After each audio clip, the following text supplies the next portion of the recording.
Hello, hello, and welcome back to another episode of Grate Conversations with me, your girl, Dr. Tangie. And I know we took a break last week, but I need to get my life together.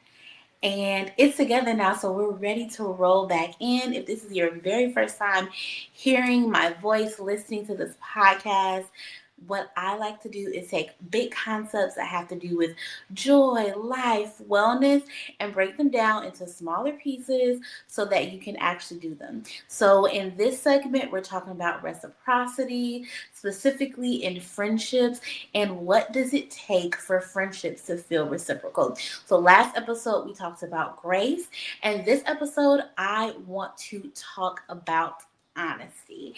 And when it comes to reciprocation, I think that honesty is very important because it's important to know what you have the capacity for and what your friend has the capacity for and be okay with that. Like, I was talking to one of my other Instagram mom friends, and she was talking about how she was showing up for her friend, and I was like, that's what reciprocity looks like. And she messaged me back saying, to be honest, it's not 50-50. And I think a lot of times we think that reciprocation looks like you do for me in the exact same way that I do for you. But that's not what reciprocation really looks like, especially as we get older. I think that when we can be honest about what we can do and then accept what our friend can do, and we have like an understanding, we're cohesive, that's what really makes it feel really good. And then we can accept that support from others, because I know for me, I have a hard time sometimes asking for help for newer friends when I feel like I can't reciprocate it in the same way. And this came up for me when my husband had to have surgery to get his gallbladder removed, like out of nowhere.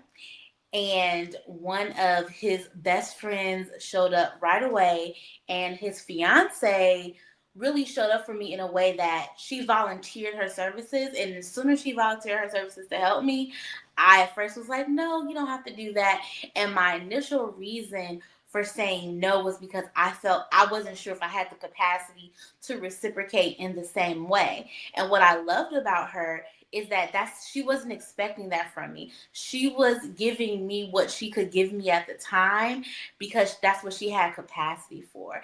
And to be specific, there was what was it? Oh, the kids at school had to dress up like their favorite book character. And I was trying to figure out what book character I could do. My husband's in the hospital. I'm trying to figure out while I'm sitting next to him what I can do. And she looked at me and she was like, I can do that for you.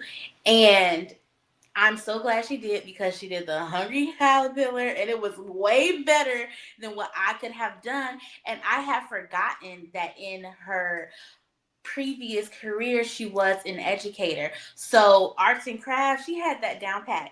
Now if you're new here, you may know this, not know this, but I'm a pharmacist, and arts and crafts and me, I be trying to be creative like that, but it would have taken me way longer, and the vision would not have been visioning if I would have not taken her help. And that gets me thinking, like, how oftentimes in friendships we have a friend that's offering to support us, but because we feel like we can't reciprocate it in the exact same way, we don't take the help that we need. And that was a really learning lesson from me, because it took both of us to, it took for her to be honest about what her capacity was, and then for me to trust that she was offering me something and not expecting for me to do it the exact same way, but expecting for me to reciprocate to my fullest capacity. And I think, especially in female relationships or friendships, that's the part that gets tricky, because if we're not open minded to what someone's capacity is, then our expectations are all out of whack. Like, we're expecting them to do something from us when they really don't have the capacity for it. Um, that's one framework of honesty I wanted to look at. The next one, I don't know if this ties into honesty. I'm going to try to say it the best way I can, but I hear a lot on the internet of you know how you do the test, and I talked about a little bit last episode, but how you stop reaching out to someone all the time because you're trying to test to see that if you never reach out to them, are they ever gonna reach back out to you? And something about that, I don't know. That just doesn't sit right with me. I think that depending on, I guess it depends on how long the friendship is, but if you know that your friend is going through maybe a rough time, a career change, a life change, maybe they're newly married, maybe they're in school for the first time, their time and what they're able to do may not be what they used to be able to do. And it's okay to be honest about that. And just to be honest with yourself, it's like, even if I'm the one initiating the conversation continually in the friendship, like saying, hey, I want to check in more, I'm doing my check-ins, and that friend isn't always doing the same thing for me, I necessarily don't feel bad about that, because I'm gonna be honest, even if we don't talk all the time, I genuinely want to know how you're doing. So I put my pride on the back burner, like, to just for the sake of saying, oh, I don't want to be the one to reach out all the time, so I'm not gonna reach out. Like, that doesn't make any sense to me. Like, if I genuinely want to know how you're doing, I'm going to do what I feel like I could do. And to me, sending a quarterly text, catch me up, is very low effort, low capacity. That doesn't take a lot for me to do. And I don't know what kind of friend that makes me. I don't know if everyone's going to agree with that take, but that whole doing that testing type thing, I don't know, that just doesn't sit right with me, because I feel like it doesn't give, it just doesn't give room for nuance. And if you really genuinely care about the person, what is the point of it all? Like, what are you trying to prove? Are you trying to prove that, are we really friends in the first place? Do you really care about me like you say you do? And I feel like all those things, if you're thinking those things in your head and you're truly friends, why wouldn't you be having a conversation? And that also ties back into honesty. Being able to honestly say how you feel about the situation without fear of repercussion. And I feel like the longer I have the same friends, the easier it gets. I feel like when I was in my 20s and stuff like that, conflict or being able to say if something upset me or hurt me was something that was hard to do. But now it's really not that hard to do. You don't have to make that big of a deal about it if it's really bothering you. But if you're not a safe space, or if they're not a safe space, and maybe you don't feel like you can do that. But then I guess the bigger question is, why are you in community or relationships with people who aren't a safe space? Like, that's the better question. Whether or not you need to prove if they're reciprocal or not. I feel like if you're at that point of your friendship where you're questioning what reciprocation looks like, then you got bigger fish to fry.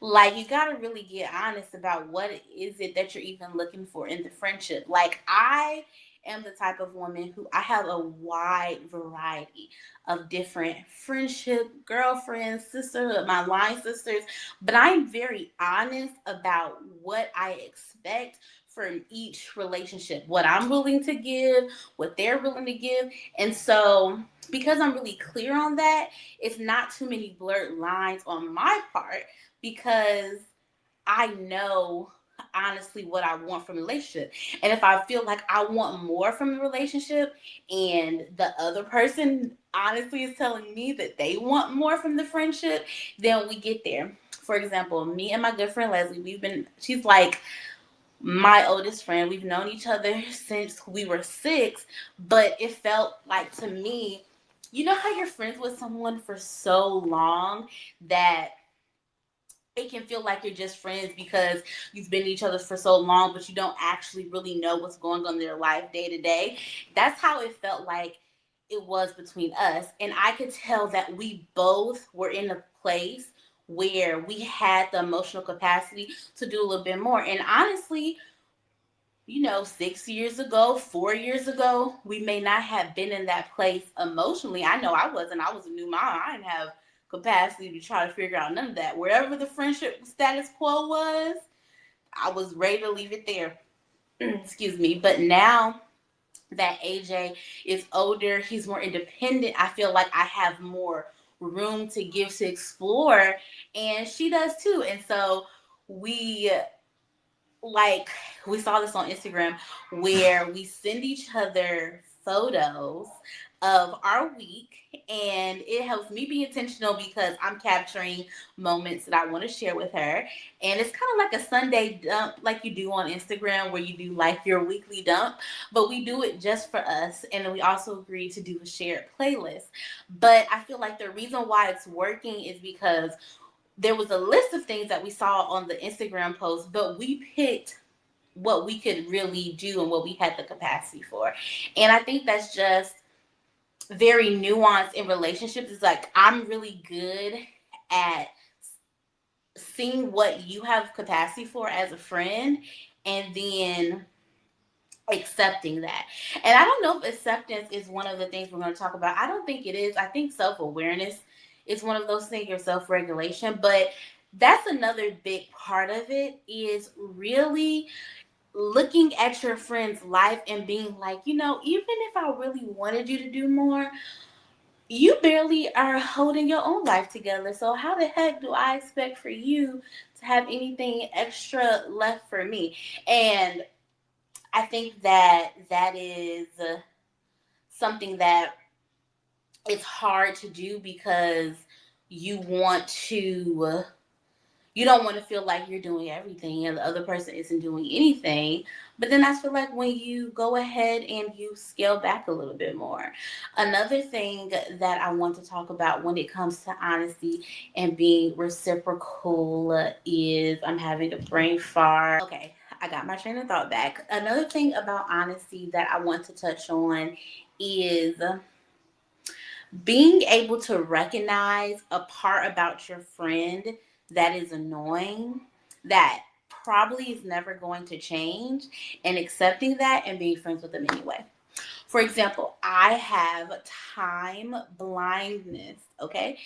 It is very hard for me to show up on time places.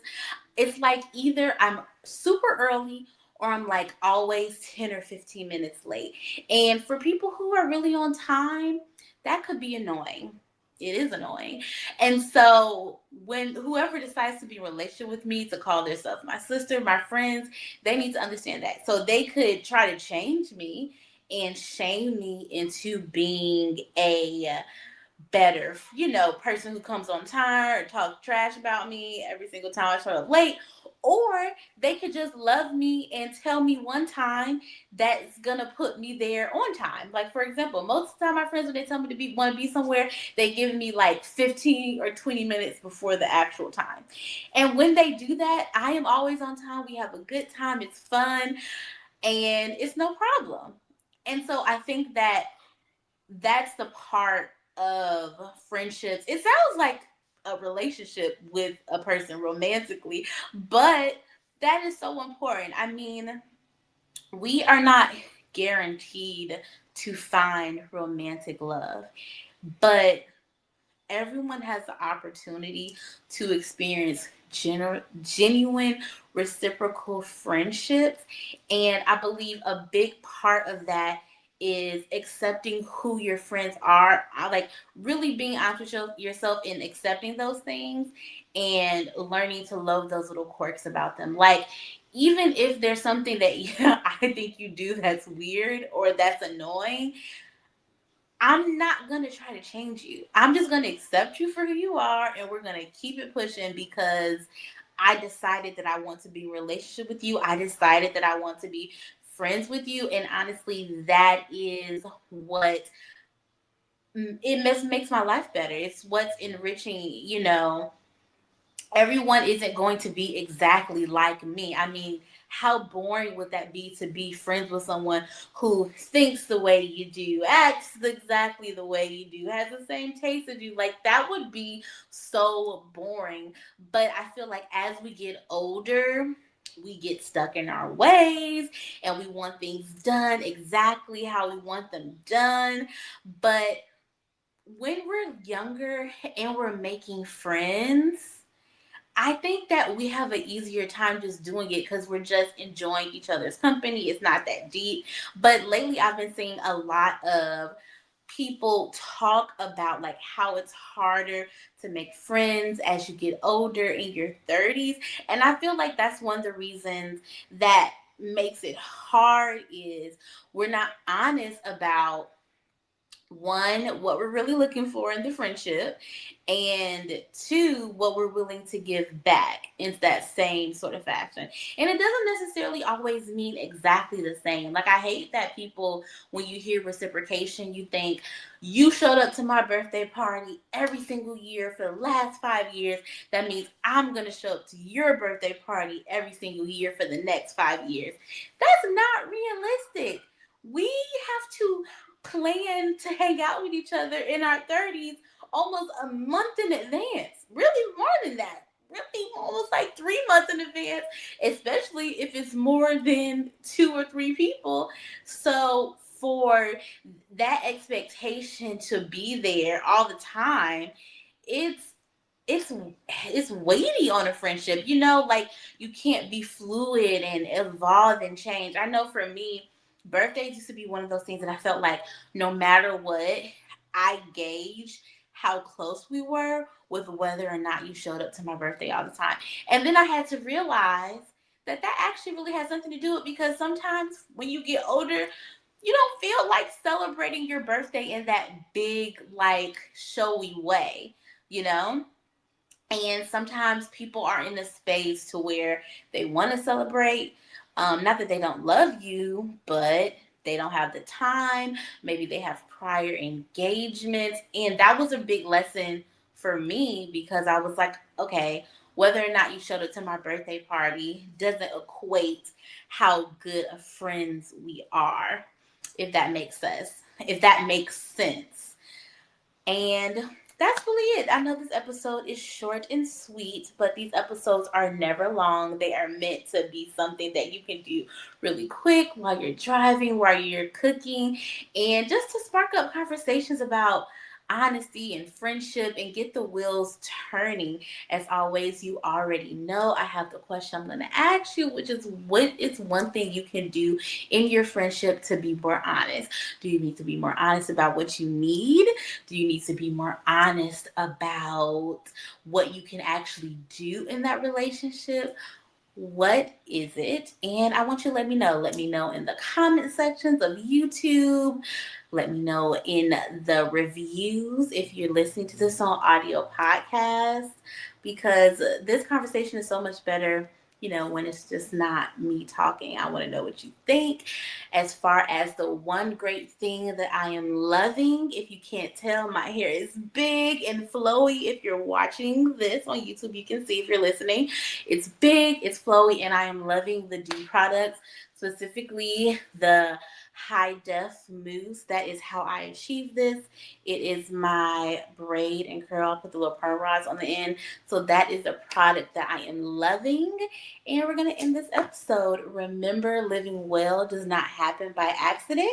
I'll see you next week.